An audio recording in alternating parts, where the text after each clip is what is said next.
हुसैन सैयद उल-शहदा से मोहब्बत को मदद रखते हैं और वाजिब मौजब है कि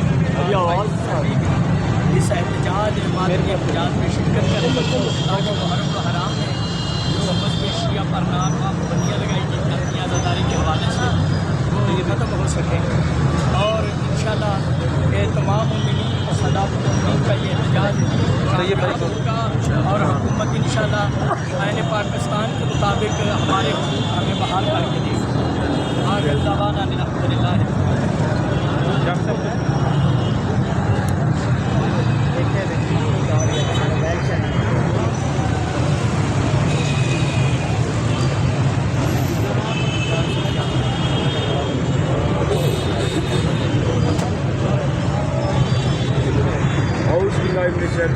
बिस्मिल्लाहिर्रहमानिर्रहीम।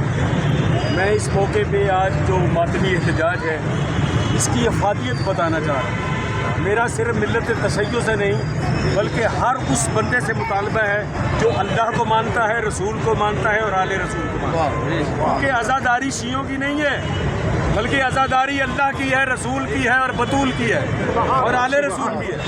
इसके लिए आप अगर कहें तो मैं दलील दे सकता हूँ कि जब मौला हुसैन दुनिया में आए तो रसूल की आगोश में दिया गया तो रसूलुल्लाह खुश भी हुए, गमज़दा भी हुए।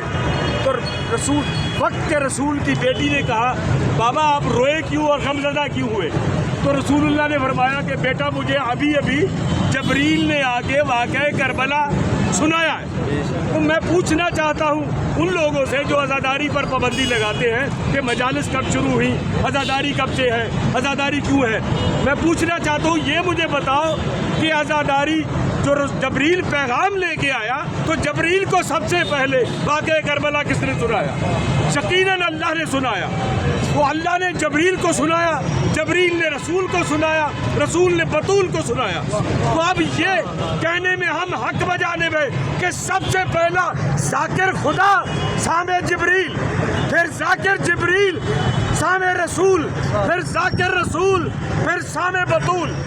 तो यूँ समझ लीजिए कि ये आज़ादारी शियों की नहीं है, ये आज़ादारी अल्लाह की आज़ादारी है, रसूल की आज़ादारी है, बतूल की आज़ादारी है। तो जो कलमा गो है उसे चाहिए कि आज इस आज़ादारी को बचाने के लिए हमारे शाना बशाना यहाँ आए ताकि वो साबित हो सके कि वो अल्लाह को भी मानता है, रसूल को भी मानता है और आले रसूल को भी मानता है।